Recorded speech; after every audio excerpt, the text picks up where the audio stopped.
خالد مقبول Siddiqui M Q M کا حصہ کب اور کیسے بنے؟ خالد مقبول صدیقی اس وقت ایم کیو ایم پاکستان کے کنوینر ہیں، جنہوں نے اپنے سیاسی کیریئر کا آغاز 80 کی دہائی کے وسط میں سندھ کے شہر حیدرآباد سے اس وقت کی نئی وجود میں آنے والی آل پاکستان مہاجر اسٹوڈنٹس آرگنائزیشن یعنی APMSO کے کارکن کے طور پر کیا۔ خالد مقبول صدیقی نے جس وقت APMSO میں شمولیت اختیار کی، اس وقت سیاسی اور نسلی تقسیم بہت زیادہ تھی۔ بعد ازاں 1984 میں خالد مقبول APMSO کے ایک فعال رکن بن گئے اور پھر انہیں اس گروپ کا چیئرمین بھی مقرر کیا گیا، جس نے آگے چل کر مہاجر قومی موومنٹ کو جنم دیا۔ APMSO یا ایم کیو ایم کے زیادہ تر رہنما میڈیکل یا انجینئرنگ کالجوں سے آئے تھے، جن کا ابتدائی نعرہ ناانصافی اور کوٹا کے گرد گھومتا تھا، کیونکہ اس وقت ان رہنماؤں کو یونیورسٹی اور کالجوں میں داخلہ لینے اور نوکری کے حصول کے لیے کوٹوں سے متعلق تحفظات تھے۔ ان نعروں نے اردو بولنے والے نوجوانوں کو اپنی طرف متوجہ کیا اور APMSO کو کچھ ہی وقت میں اس حد تک حمایت حاصل ہوئی کہ اس نے اپنے حریف اسلامی جمعیت طلبہ یعنی IJT کے لیے گھبراہٹ کے بٹن کو دبا دیا اور یوں اس کی مقبولیت کے ختم ہونے کا آغاز ہوا۔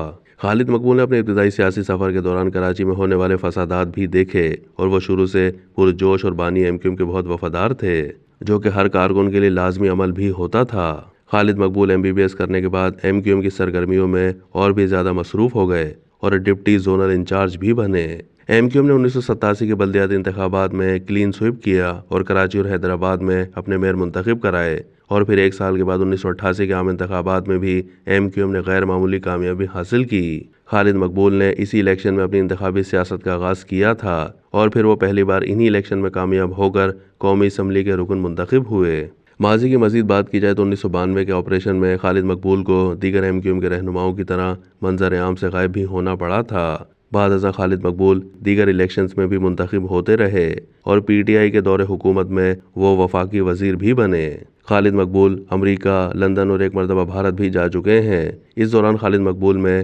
کینسر کی تشخیص ہوئی، جس کی وجہ سے ان کی صحت خراب ہو گئی، تاہم علاج کے بعد وہ سیاست میں متحرک رہے۔ 22 اگست کے واقعے کے بعد ایم کیو ایم کے رہنماؤں نے بانی سے خود کو دور کرنا شروع کیا اور پھر بعد میں ایم کیو ایم میں مزید ٹوٹ پھوٹ پاک سرزمین پارٹی کے جنم لینے سے ہوئی۔ اس سب کے دوران سب سے بڑا سوال یہ سامنے آیا تھا کہ ایم کیو ایم پاکستان کی قیادت کون کرے گا، اور اسی درمیان ایم کیو ایم کے کارکنوں اور ہمدردوں نے ڈاکٹر فاروق ستار اور خالد مقبول کے درمیان قیادت کے لیے رساکشی دیکھی، جس کے نتیجے میں ایم کیو ایم کے ووٹروں اور کارکنوں نے ایم کیو ایم بہادر آباد اور ایم کیو ایم PIB کی صورت میں دیکھی۔ کئی نشیب و فراز دیکھنے کے بعد پھر سے یکجا ہونے والے ایم کیو ایم رہنماؤں میں سے کچھ لوگوں کا 8 فروری 2024 کو ہونے والے عام انتخابات سے پہلے یہ خیال تھا کہ خالد مقبول صدیقی کو الیکشن نہیں لڑنا چاہیے، بلکہ انہیں ایم کیو ایم کو مزید زیادہ وقت دینا چاہیے، لیکن انہوں نے انتخابات میں حصہ لیا اور قومی اسمبلی کے حلقے NA 248 کراچی سینٹرل 2 سے ایک بار پھر جیت گئے۔ اس سے پہلے خالد مقبول صدیقی 1990 سے